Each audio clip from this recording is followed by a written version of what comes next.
सभी हनुमान भक्तों को मेरा राम राम।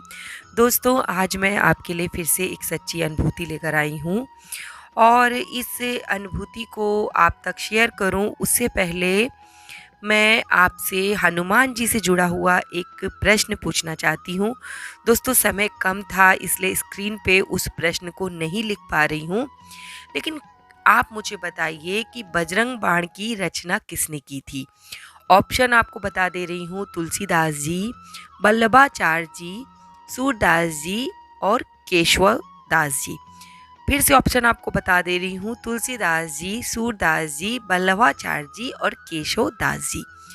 दोस्तों, आप इसका उत्तर मुझे जल्दी से कमेंट कीजिएगा ताकि अगले वीडियो में मैं आपका नाम लोगों के साथ शेयर कर सकूं। समय अभाव के कारण स्क्रीन पे मैं प्रश्न को नहीं लिख पाई हूँ, उसके लिए मुझे क्षमा कीजिएगा। दोस्तों, आज की जो अनुभूति आपके साथ शेयर कर रही हूँ वो मुझे भेजी है खुशविंदर शर्मा जी ने। और खुशविंदर जी का एक और अनुभव मैं आपके साथ पहले भी शेयर कर चुकी हूँ। इन्होंने अपने 2 अनुभव मेरे साथ शेयर किए थे, तो आज मैं उनका दूसरा अनुभव आपके साथ शेयर कर रही हूँ।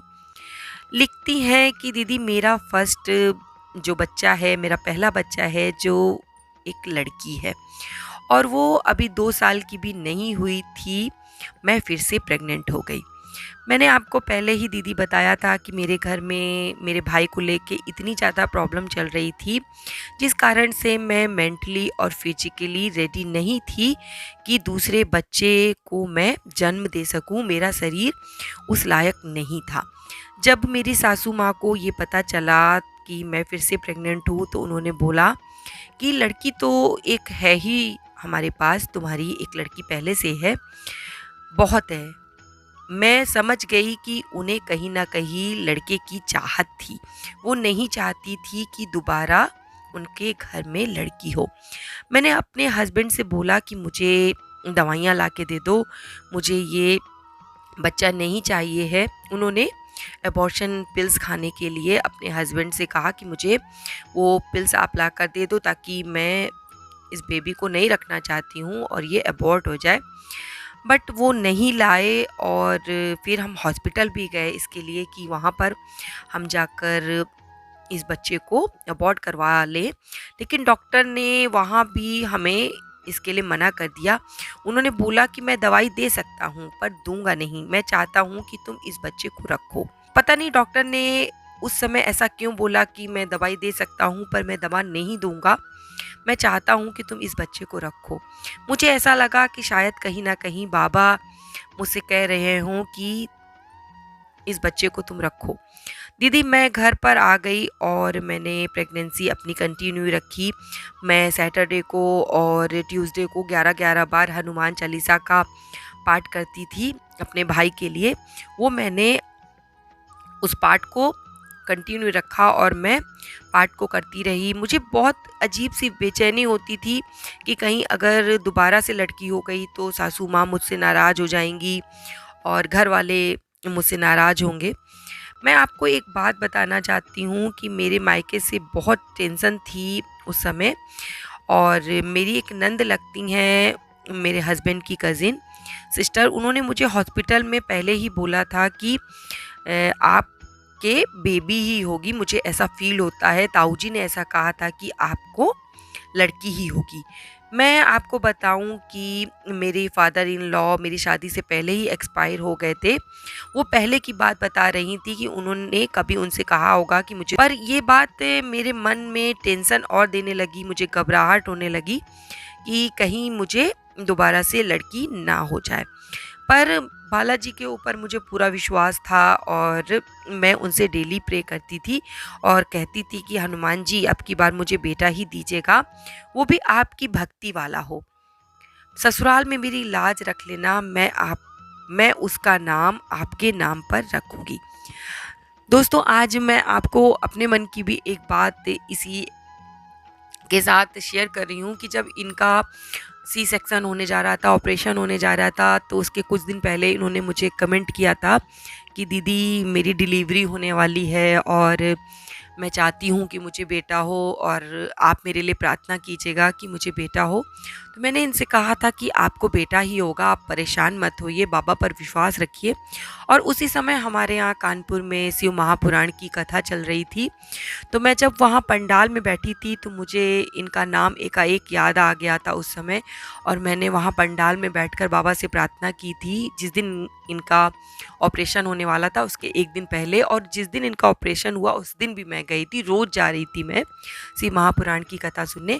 मैंने वहाँ पे प्रार्थना की थी कि बाबा इनको, खुशबिंदर जी जो मुझे मैसेज करती हैं, उन्हें आप बेटा ही दीजिएगा।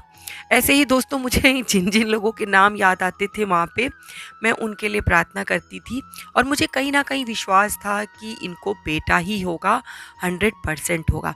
और जब इन्होंने मुझे कमेंट किया तो मुझे ऐसा लगा कि जैसे मेरी जीत हुई है, क्योंकि ये विश्वास की जीत होती है।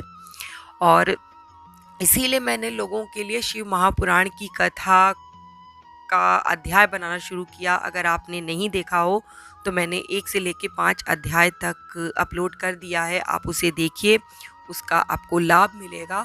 और शिव महापुराण की कथा सुनने से मेरे घर में बहुत सारे परिवर्तन आए हैं, मेरे बहुत सारी टेंशन चले गए, मेरी शरीर के बहुत सारे रोग चले गए। मैं आपको कभी इसके विषय में अपना अनुभव बताऊंगी कि मैंने ऐसा क्या किया शिव महापुराण की कथा सुनने के बाद कि मेरे शरीर से जो ये छोटे मोटे रोग लगे हुए थे वो खत्म हो गए।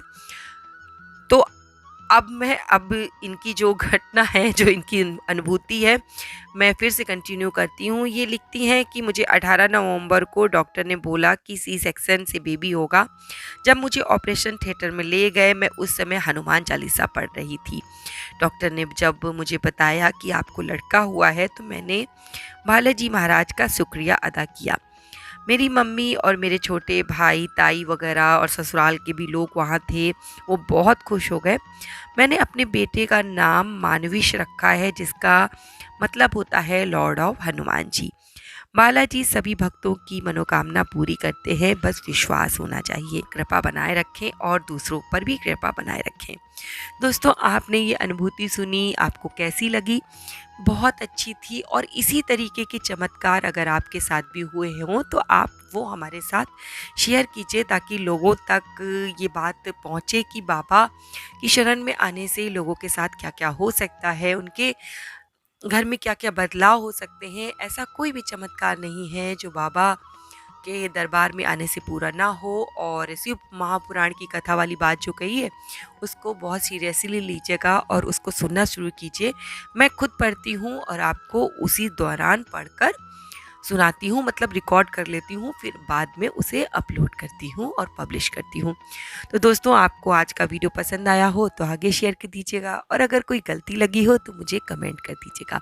मुझे आपके कमेंट का इंतज़ार रहता है। तो इसी के साथ आज का वीडियो यहीं समाप्त करती हूँ, और मैं बाबा से प्रार्थना करती हूँ कि बाबा मेरे जो भी भक्त आपकी सच्चे दिल से प्रार्थना करे, जो भी आपको सच्चे दिल से याद करे, आप उसकी मनोकामना पूरी कीजिए, उसके परिवार पे अपनी कृपा दृष्टि ऐसे ही बनाए रखिए। इसी के साथ जय श्री राम, जय बाबा की, और हर हर महादेव।